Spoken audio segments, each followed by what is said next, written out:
Viewers, मैं अखिलेश रोहतगी अपने channel my effort zone में आपका बहुत बहुत स्वागत करता हूं। जैसे कि लास्ट वीडियो में मैंने बताया था कि हम गिरोह के कार्य तत्व के ऊपर चर्चाएं कर रहे हैं। आज उसी में एपिसोड नंबर 4 में और चंद्रमा ग्रह के कार्य तत्व के बारे में आपको बताऊंगा। चंद्रमा किस किस चीज़ों का कारक है और किस किस ग्रह में कैसे कैसे बैठे तो उसका क्या क्या फल होता है, वो तो मैं किसी और नेक्स्ट सीरीज में बताऊंगा। पर चंद्रमा किस चीज़ के लिए का कार्य तत्व है और किस किस चीज़ों के लिए पहचाना जाता है, किस किस चीज़ों में चंद्रमा की उपयोगिता को हम जान सकते हैं, उसके बारे में आज चर्चा करूंगा। वीडियो को ज़्यादा लंबा ना करते हुए मैं आपको बताना चाहूँगा। चंद्रमा सबसे पहले मन का कारक है।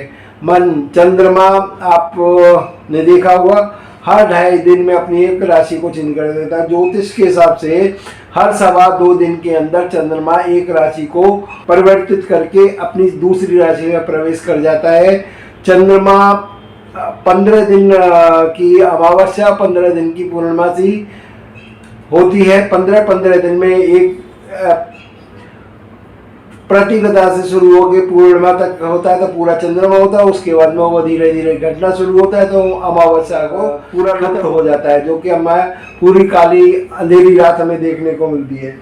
उसी से रिलेटेड है कि चंद्रमा किस किस चीज़ों का कारक है, मैं उसके बारे में अभी चर्चा करूँगा। चंद्रमा जलीय पदार्थ, जितने भी जल से रिलेटेड पदार्थ हैं उन सब का प्रतिनिधित्व करता है चंद्रमा। चांदी का प्रतिनिधित्व करता है चंद्रमा, मोती का को रिप्रेजेंट करता है माता का कारक होता है चंद्रमा, नमक को भी रिप्रेजेंट करता है चंद्रमा। चमकीली वस्तुएं और चमकीले कपड़ों से रिलेटेड कोई सिल्क जैसा चमकीला वस्त्र है तो उसको भी चंद्रमा ही रिप्रेजेंट करता है।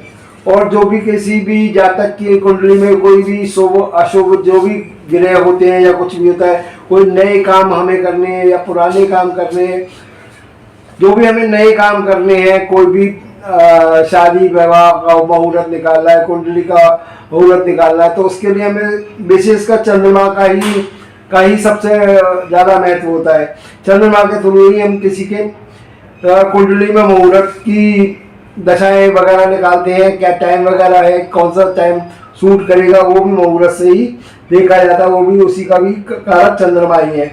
शीघ्र गति का भी कारक चंद्रमा ही है, क्योंकि मन का कारक चंद्रमा है तो ऑटोमेटिकली के 2.25 दिन में जब राशि चेंज कर जाता है तो मन तो कहीं में भी भटक सकता है, इसलिए शीघ्र गति को भी रिप्रेजेंट चंद्रमा करता है। बुद्धि का कारक चंद्रमा है।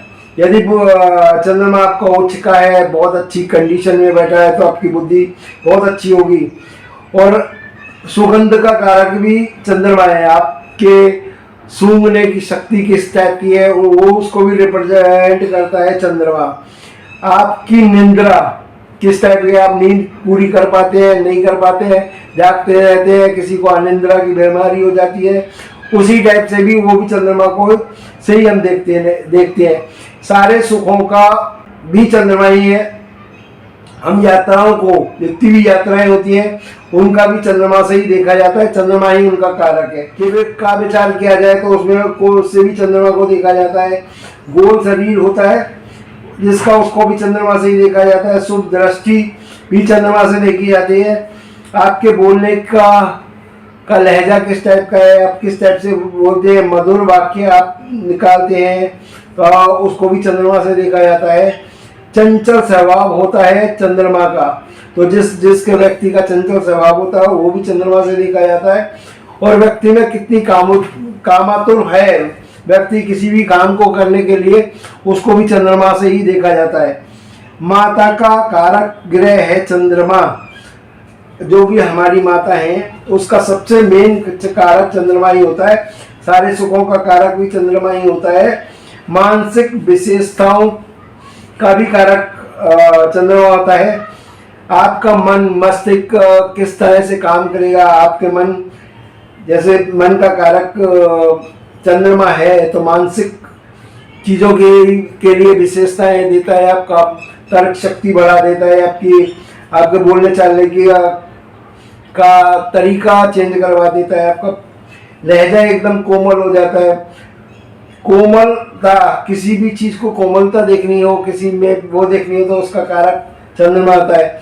और जितनी भी संवेदनशील भावनाएं होती हैं, किसी को जल्दी रोना आ जाता है, कोई आंसू टपक जाते हैं, कोई बहुत बुरा नहीं देख सकता, उस सारी बातों का भी चंद्रमा से ही विचार किया जाता है। आदमी कितना सात्विक है, कितना वो है, उसका सात्विक स्वभाव का भी विचार चंद्रमा ही से किया जाता है। आपके अंदर कितनी दया है, कितना आप सामने वाले को माफ कर देते हो, उसको क्षमा कर देते हो, उसको दया आ जाती है आपको उस प्राणी के ऊपर, उस दया के भाव को भी चंद्रमा से ही देखा जाता है। हंसी मजाक का भी आप चंद्रमा का भाव है, हंसी मजाक को भी हम चंद्रमा से ही देखते हैं। और जितने भी औषधि, पुष्प, फूल की विशेषताएं हैं, जो भी ये उगते हैं, उनका भी कारक चंद्रमा ही होता है, इसको देखा जाता है। यदि सूर्य आत्मा है, जैसे सूर्य के उसमें मैंने बताया था सूर्य आत्मा है, यदि सूर्य आत्मा है तो चंद्रमा हमारा मन है, मन का विचार चंद्रमा से किया जाता है। उसमें परिवार में माता, जो हमारी माता होती है, माता का पूरा का कारक चंद्रमा होता है, माता का कारक ग्रह चंद्रमा है। माता, परिवार में माता तथा माता से संबंधित सभी बातों का विचार चंद्रमा से किया जाता है। माता से, अपनी माता से रिलेटेड जितनी भी बातें हैं, कुछ भी विचार किया जाता है, वो सारी यहाँ पे भी माता का नाम आता है, वहाँ पर चंद्रमा का विचार किया जाता है। समुद्र उत्पादन भी चंद्रमा से देखे जाते हैं, पेट्रोलियम पदार्थ भी चंद्रमा से देखे जाते हैं।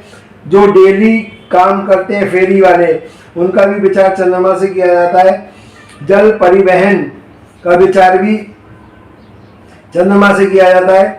जो कि मदिरा वगैरह बेचता है, उसका भी विचार चंद्रमा से करते हैं।